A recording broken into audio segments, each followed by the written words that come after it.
What's up guys, Sal here. So when the Pixel 4 was launched last year, Google gave it a distinct feature that no other phone has at the moment. And it's the presence of a solely radar chip aka motion sense, which picks up hand gestures and allow users to interact with the phone without touching it, such as it recognizes when you're reaching for the phone in the morning and reduces the alarm volume. Similarly, detects the hand movement that precedes user authentication and increases 3D face unlock response time. It can skip songs with a simple wave, and it can also turn off the always on display when you're not within the reach. That sounds great in theory, but in practice, the Pixel 4's gesture recognition system isn't what they advertise. And most users seem to have just turned off the feature in an attempt to conserve battery life, which by the way is really bad on the Pixel 4. Also, the Pixel 4 isn't available in certain countries, India being the big one because of the way Google's Soli radar chip operates. The Soli radar operates on the 60 GHz frequency, and in India, consumer devices are not allowed to use the 60 GHz spectrum for civilian use.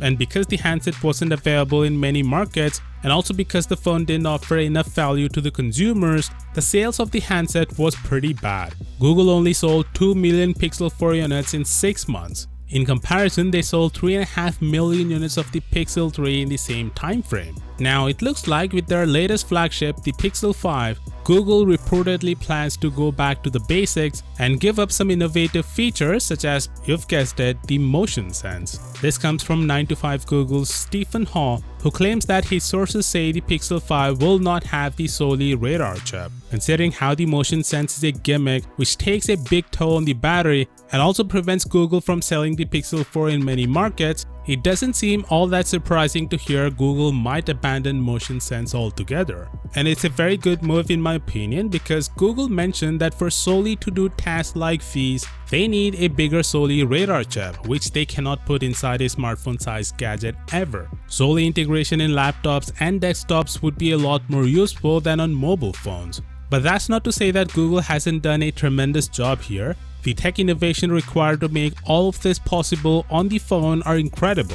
But ditching it altogether is a good move, as it also allows them to have a modern looking design on the Pixel 5 instead of a huge bezel up top.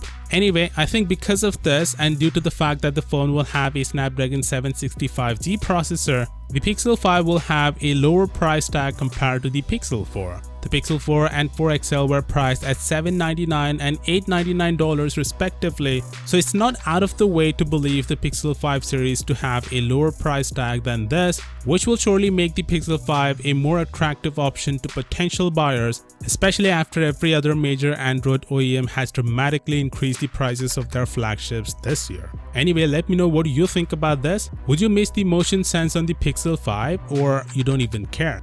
Let me know down in the comments, and as always, I'll see you tomorrow. Peace out.